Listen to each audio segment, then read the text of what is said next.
तीन दोस्त हर्ष, मोहित और विवेक राजस्थान के एक छोटे से गांव में आए हुए थे। वो लोग अपने काम के सिलसिले से यहाँ पर आए थे। वो लोग अपने कारोबार के लिए यहाँ फैक्ट्री डालना चाहते थे, क्योंकि उस गांव में ज़मीन और मज़दूर दोनों ही बहुत सस्ते थे। उस गांव में विवेक ने एक होटल में रुकने का इंतज़ाम किया था। वो होटल एक छोटा सा था। वहाँ पे कोई आलीशान चीज़ें नहीं थी और नीचे खाना बनाने का एक रेस्टोरेंट था। जैसे ही वो लोग उस होटल में गए, उन्होंने देखा कि वहाँ पर कोई स्टाफ नहीं था। बस वॉचमैन के नाम पर एक बूढ़ा सा आदमी बैठा हुआ था। हर्ष और मोहित दोनों ही विवेक को डांटने लगे, क्योंकि होटल बुक करने की जिम्मेदारी विवेक की थी और वो होटल बिल्कुल वीरान लग रहा था।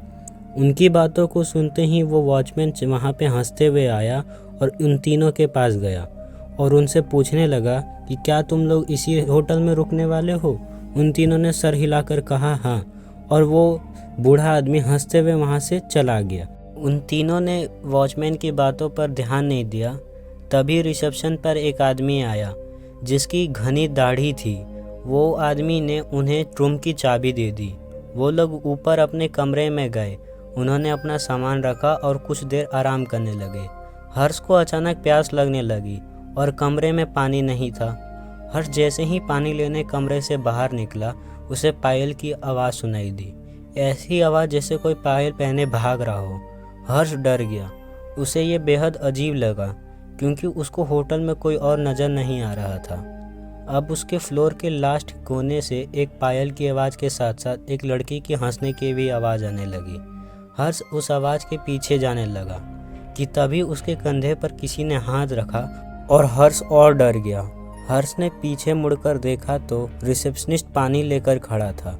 हर्ष पानी लेकर वापस कमरे में चला गया। देर रात मोहित होटल की बालकनी में खड़ा था। वो किसी से फ़ोन पर बात कर रहा था। उस बालकनी से हाईवे का रास्ता साफ दिखाई देता था। उसने वहाँ पे एक औरत को देखा जो काफ़ी डरावनी लग रही थी। मोहित यह देखकर डर गया कि ये कौन है और वो नीचे जाने लगा। जैसे ही वो नीचे गया तो उसे पीछे से किसी की आवाज़ आई।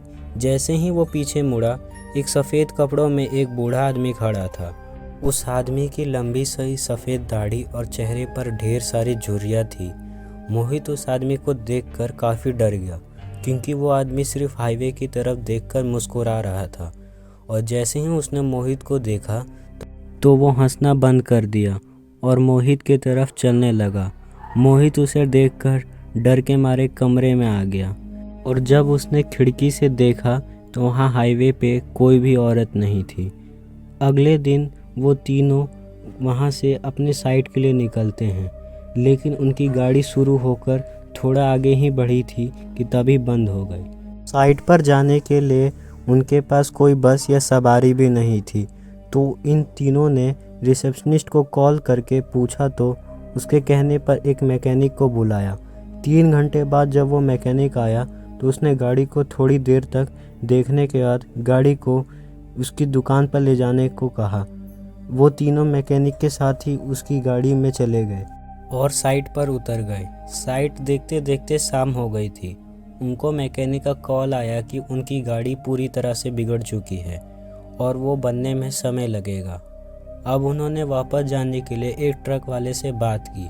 उस ट्रक वाले को उन्होंने होटल पर खाना खिलाने का लालच दिया, लेकिन जब उन्होंने ट्रक वाले को उस होटल का नाम बताया तब वो ट्रक वाला बहुत डर गया। उस ट्रक वाले ने उन्हें बताया कि उस होटल में भूत का बसेरा है। उसने कहा कि उस होटल में एक कब्रिस्तान था। वो होटल एक कब्रिस्तान के ऊपर बना है, इसलिए वहाँ कोई भी नहीं जाता। हर्ष और मोहित के साथ हुए रात के बारे में वो लोग सोचने पर मजबूर हो गए, पर विवेक को उन बातों पर यकीन नहीं आ रहा था। उसने उन लोगों की बात पर ध्यान नहीं दिया और ट्रक ड्राइवर से कहा कि वो उन्हें होटल से थोड़ा दूर ही उतार दे। बहुत मनाने के बाद वो ट्रक वाला मान गया और वो तीनों जैसे तैसे होटल पहुँचे। देर रात हो चुकी थी और तीनों कमरे में आराम कर रहे थे। विवेक भी लेट कर अपने फ़ोन से खींची फ़ोटो देख रहा था, लेकिन अचानक वो उठकर बैठ गया। ऐसा लग रहा था जैसे उसके होश ही उड़ गए। उनकी तस्वीरों में उनके ही कमरे में बहुत सारे बच्चे दिखाई दे रहे थे। वो बच्चे शायद उस होटल में बसे भूत ही थे। वो रिसेप्शनिस्ट को ढूंढते हैं लेकिन रिसेप्शनिस्ट उन्हें कहीं पर भी नहीं मिलता है। अब वो समझ चुके थे कि वो लोग इस होटल में आके फंस चुके हैं। तभी उनको वो वॉचमैन दिखता है और वो वॉचमैन को ये कहानी बताते हैं। वॉचमैन तभी बोलता है, मैं इसी के लिए उस समय हंस रहा था। यहाँ पे आने के लिए लोग आ जाते हैं लेकिन यहाँ से वापस नहीं जाते हैं। और वो रिसेप्शनिस्ट भूत था। वो लोग समझ चुके थे कि वो लोग बाल बाल बचे हैं। अगर आपको ये कहानी अच्छी लगी है तो वीडियो को लाइक करें और चैनल को सब्सक्राइब करें।